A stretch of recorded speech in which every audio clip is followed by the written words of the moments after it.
Do you expect to speak with the U.S. president before Wednesday's tariff deadline? And if so, what will your message be for President Trump? Things are getting critical for Canada, and time is running out before new crushing tariffs are set to take effect in a couple days, therefore potentially imploding Canada's already struggling economy. But don't worry, because our economist extraordinaire Mark Carney has a plan, and you won't guess just how genius it really is. My name is Ali Daniel, and this is The Right Call. Like, share, subscribe, hype this video up. Any interaction on this channel helps push the truth out, and maybe someday help break that CBC-induced coma that so many Canadians are under. And if you haven't already, smash that subscribe button, because if you like the truth and hate tariffs, you found the right place. We'll get to the tariffs in just 1 second, and I'll reveal Mark Carney's amazingly devised plan to counter it all. But first, well, inflation is back on the menu, folks. Statistics Canada reported the annual inflation rate climbing to 3% in July, up from 2.8% in June. But is it bad? Well, yes, because that is 50% above the Bank of Canada's target inflation rate. This is mostly due to gasoline prices surging. And I'm sorry to be the bearer of bad news, but things are about to get much worse, because next month, right after Labor Day, what a gift that is, Canadians are set to be pummeled by Carney's new fuel tax. Or it's not really a new fuel tax, rather, he's putting back into place the Federal Excise Tax. And I'm just here waiting for Mark Carney to look at us dead in the eyes and tell us with a straight face that affordability is the best it's been in a decade. Affordability is the best it's been in over a decade. Right, well, the gaslighting must continue, of course. All of this prompted Pierre Poilievre to issue this statement. Conservative leader Pierre Poilievre is calling on Prime Minister Mark Carney to scrap the federal fuel tax for good before it's set to return after Labor Day. When Conservatives first called on Mark Carney to take all taxes off gas and diesel until the new year, Canadians were struggling already. But since then, things have gotten worse. That's why Conservatives are calling on the Carney Liberals to cancel their September gas tax hike and eliminate all gas taxes from now until at least Canada Day. This Conservative tax cut would save families 25 cents a litre, 20 bucks a fill-up, and about $1,000 between now and Canada Day. The Conservatives' call comes as drivers continue to face higher gas prices as global oil markets keep costs elevated. If the federal fuel tax returns, drivers could pay about 10 cents more per litre, adding roughly $5 to a 50-litre fill-up. Here's a live picture of people in the streets of Toronto reacting to the news that their fill-up at the pump will become considerably more expensive in a couple of weeks. We're confused. We voted for Mark Carney to save our jobs, but we're losing our jobs. Yeah, elections have consequences. But yeah, sounds kind of reasonable, doesn't it? Let's scrap the federal fuel excise taxes up until next year, Canada Day, and we can reassess then how things are economically. But no matter how reasonable this sounds to you and I, you can always count on a Canadian mainstream media journalist to interject and remind us that taxes are good and that we should demand more. Honestly, playing this clip breaks my heart. Like, it's so ludicrous. You argue that eliminating those taxes would put more money back to the pocket of Canadian families, but tax also pay the infrastructure and public services. How would you balance those tax relief with maintaining those services? Okay, CCP infiltrator, I can hear it. I hear it. This sounds like China to me. Anyways, I'm not trying to make fun of her accent. I have an accent too. French is my native language. But why is it always the ties? I'm just putting it out there, the ties. Yes, thank you. Very good question. So first of all, the Liberal government is receiving about $6 billion of extra revenue that they didn't expect to get as a result of higher oil prices driving up the profits of Canadian energy companies. The question is, what do we do with that money? We don't think it should be used for yet more government spending that will ultimately be wasted. We think that money should go back into the pockets of hardworking Canadians struggling to fill up their tanks and buy groceries. We also know that this is the most wasteful government probably in Canadian history. Mark Carney has increased government spending as a share of our economy to the highest level in 30 years. It's time to cut back on bureaucracy, consultants, foreign aid, handouts to fake and phony refugees, corporate welfare to Liberal insiders like the condo bailout. Cut all of that waste, and then we will have more money to leave in people's pockets. Bring down the cost of government, so we can bring down the cost of living. Canadian media's obsession with taxes has always been really cringe to me. So let me do the work that they fail time and time again to actually do. But how are you going to fund government services without taxes? I don't know, Jenny. Maybe we'll do like the 12 countries that have zero income tax. You heard that. Zero. Nilch. Nada. Niet. And I'm not making this up. The United Arab Emirates, zero income tax. Bahrain, zero income tax. Kuwait, zero income tax. Qatar, Saudi Arabia, Oman, Brunei, Monaco, Bahamas, Antigua and Barbuda, St. Kitts and Nevis, Vanuatu, zero income tax. And also, strikingly enough, sure, lots of them are Gulf states, but a couple of those are part of the Commonwealth.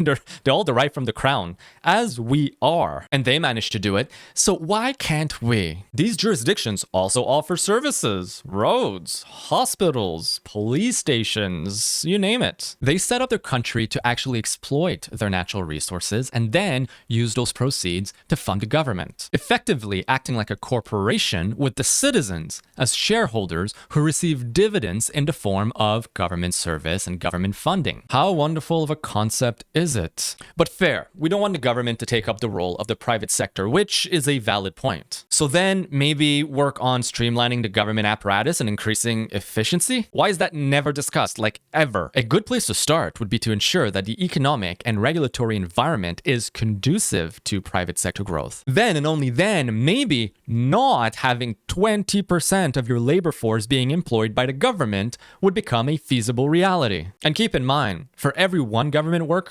it requires 2 to 4 private sector jobs to maintain. And if you consider that 1 in 5 Canadian works for the government, well, we're pretty much stretched at the limit. There's no room for actual prosperity for individual citizens. Rather, the citizens in the private sector fund all the employees in the public sector.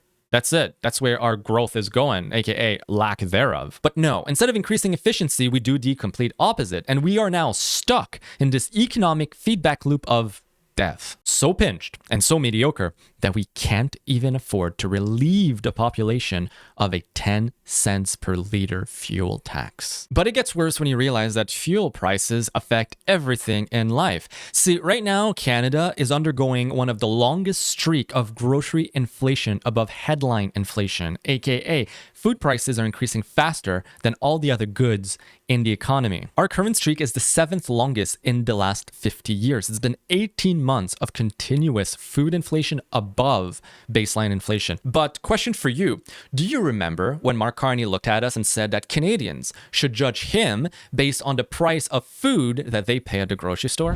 How do you think you're doing? How do I think? Well, it's not really for me to grade myself. Canadians will hold account by their experience at the grocery store, when they're paying their electricity bill, when they or their children are looking for a place to live. Well, Pepperidge Farm remembers. Pepperidge Farm remembers. So at this news that inflation is now rising faster than what the Bank of Canada had predicted, Carney promptly got his team together, hashed out a plan, and faced the media in an emergency press release. A truly historic day, and I'm going to speak to the leadership that's been demonstrated by those behind me. But I want to begin. As many conversations here do, by talking about the weather. I want to talk about the weather. After all, the provincial anthem, an ode to Newfoundland, celebrates the weathers. When blinding storm gusts fret thy shore, and wild waves lash thy strand, through spendthrift, swirl, and tempest roar, we love thee windswept land. Oops. No, actually, he went on a diatribe about the weather. How poetic. Laughing and enjoying himself while actual Canadians are legitimately worried about making ends meet. But instead of questioning Carney on his failures, or on the inflation, or on the lack of a US trade deal, no, the media turned around and attacked the opposition party. You, as a leader, are divisive in the extreme. What should your candidate say when he said that? Your candidate in North Vancouver. I'm asking on behalf of my colleagues in Ottawa. Your candidate in North Vancouver said that he has heard when door knocking that you as a leader are divisive in the extreme.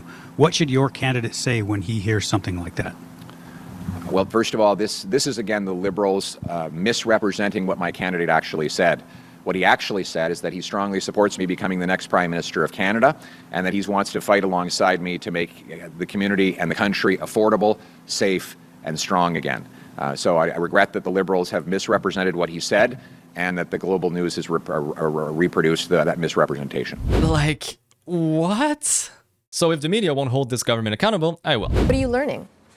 Well, we're hearing from sources that at this point there's quite a bit of concern from Canadian negotiators that no deal is going to be reached by August 19th, which is, as you said, 3 days from now. So it appears after all that we will not be making a deal with the US before the 19th's deadline for the new 50% tariffs on roughly $20 billion worth of goods that we export to the US every year. But fear not, because Carney has the situation under control. Do you expect to speak with the U.S. president before Wednesday's tariff deadline? And if so, what will your message be for President Trump? Short answer is yes. Secondly, I'm sure the first thing we'll talk about is this historic investment. And I say that in all seriousness. The scale of what this is, in terms of the 14,000 megawatts of clean power, the 23,000 plus jobs in the construction phase alone of the power, but also in opening up the Fosse de Labrador, the Labrador Trough, the enormous resources in critical minerals, iron ore, the extra 16,000 jobs in the construction phase of that. The way this is being conducted is the type of generational investment that gets everyone's attention, even the President of the United States. Maybe I'll translate "met chez nous" for the President as well, which is a lesson. And then we'll have a good discussion about the opportunities together. Thank you. Right. Maître chez nous, master in our own homes. Yes, when your economy is at 80% dependent on that of the United States. But anyways, I'm sure this trade discussion with Trump is going to turn out so well. Mr. President, you'll be delighted to know that we are making an energy deal between two provinces. So being the master negotiator that I am, can we drop the tariffs, pretty please? Maybe I'll send you some maple syrup. No deal.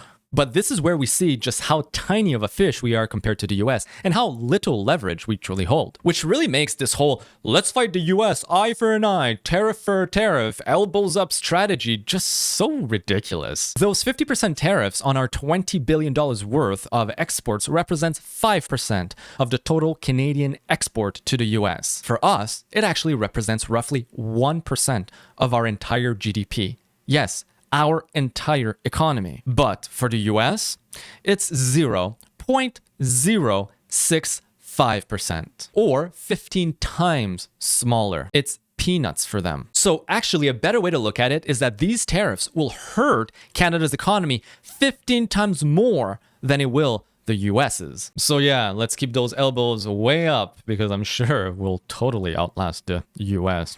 But I teased earlier that Mark Carney had a genius plan to counter these looming tariffs. I understand that you don't want to talk about tariffs today. I'm going to put the question to you again because Canadians are wondering, if new tariffs are imposed on Canada on Wednesday, do you have a plan to help businesses? Are you also considering reciprocal tariffs? Yes, I have plans. I have plans for any situation that may arise. Well, that settles it. He's got so many plans, except solving the damn issue at hand. So more bailouts and more taxpayer money used to artificially prop up our economy, aka more debt, more economic stagnation, more self-defeating elbows up rhetoric. So CTV brought on an expert to explain to us why this is all happening. All right, let's bring in CTV's U.S. political analyst Eric Ham now with more. Eric, do you see today's meeting as a positive sign?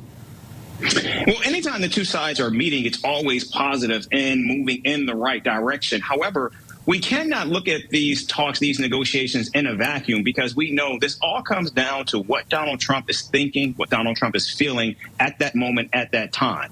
And we know today, President Donald Trump announced that he is walking away from military exercises with South Korea because of his relationship with North Korean dictator Kim Jong-un. And why that is important is because we have already seen Donald Trump align himself as well as the United States with dictators and authoritarian governments. And I think that is what we're seeing play out here with Canada.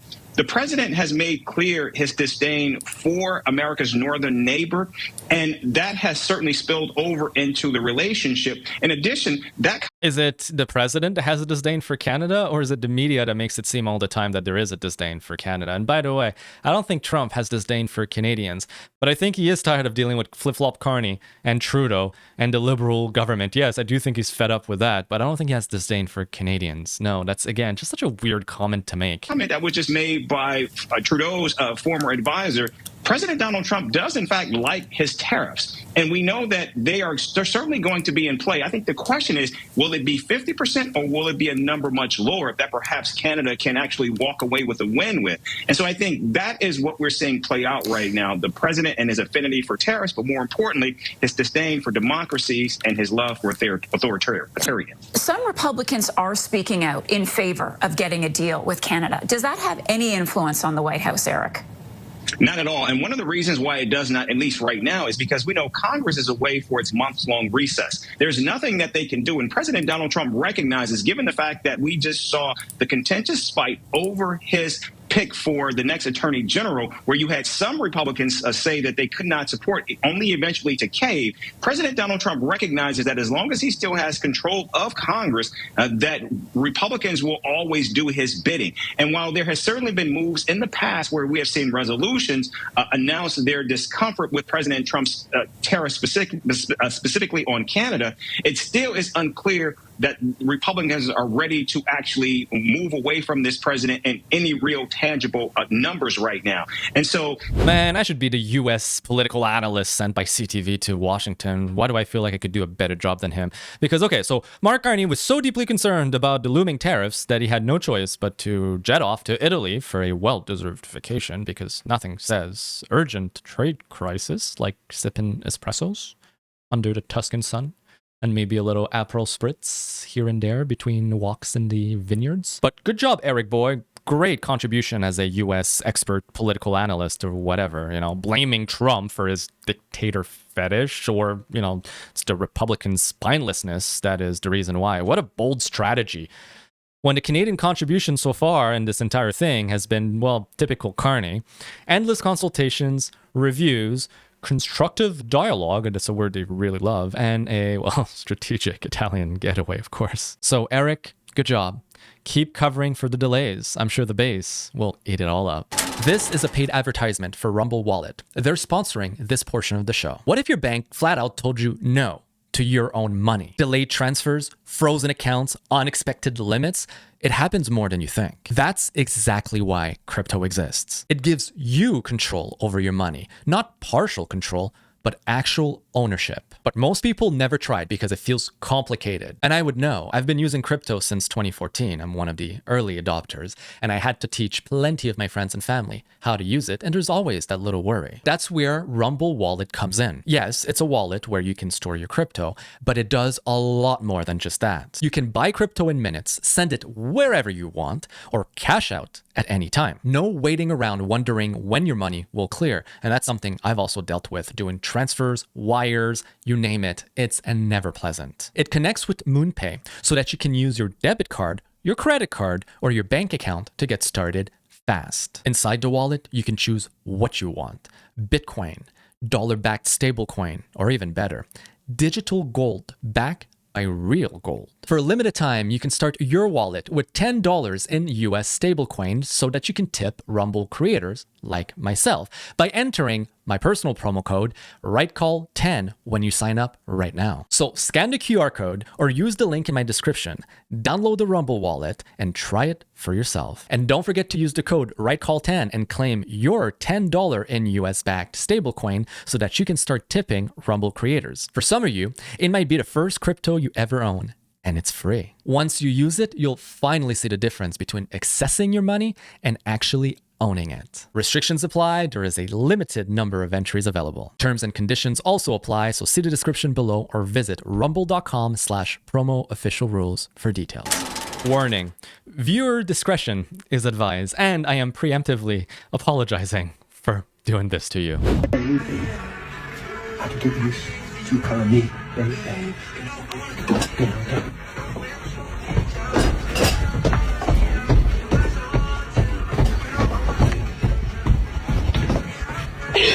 Ladies and gentlemen, that was a 54-year-old man, former head of government, Prime Minister Justin Trudeau, who was dancing with his teenage dream, Katy Perry, in a Montreal hardware store, trying to promote his son's rap career. But the reason I'm showing you this is because it just so happens to coincide with Trudeau finding himself in the middle of another controversy. It's not blackface this time, but it is a blacklist. Documents reported by Blacklock's reporter shows that Finance Canada compiled a blacklist under anti-terrorism rules with the input from Chrystia Freeland's office and the RCMP itself, and distributed it to about 2,000 Ontario firms and brokerages before a court deemed the related cabinet order unlawful. This list targeted the Freedom Convoy participants who opposed the mandates, as we know, with no verification process for the names included within it. So not only did the government unlawfully infringe you and I's chartered rights during the Freedom Convoy, which has been found to be true twice in courts, at a court of first instance and at the Federal Appeals Court. But on top of that, we learned today that the government secretly compiled the names of everyone in attendance, created a blacklist, and shipped it off to 2,000 companies in order to blacklist these individuals, private sector companies, may I add. This is legitimately tyrannical. Oppose the government, and we will deploy the military and or armed officers to infringe your rights and disperse you. And then on top of that, we will attack you in your private life in order for you to suffer. This smells like a multi-billion-dollar class action lawsuit. During that era in Canadian history, our world abruptly changed, with the rule of law and accountability becoming obsolete. Then, the inquiry that followed confirmed the extent of co-conspirators in both law enforcement, government, and also NGOs working together in unison to infringe on Canadians' chartered rights. And today, with this revelation, it just got much worse. But as for holding Justin Trudeau accountable for the damage he's done, well, I wouldn't count on it. If you've enjoyed this report and would like to find a way to get yourself involved with the channel, aside from liking, sharing, commenting, subscribing, sending this to all of your friends and your family, if you want to push it a step further and help support the channel financially, I have a link in the description to Patreon. It's $8 a month. Or if you rather, just a one-time donation, there's also a link to PayPal. All proceeds goes towards helping me spend more time at doing this, covering the news that they won't do on mainstream media, breaking that CBC-induced coma that so many Canadians are under. I think for the well-being of our nation, there needs to be a lot more of that happening. And with the looming tariffs, if you haven't seen last video, I break down exactly the demands that Jamieson Greer, the US Trade Representative, has made, and exactly what's going to happen to Canada if they're not met. So click on the link right there. You don't want to miss it. But for the time being, my name is Ellie Daniel, and I'll see you next report.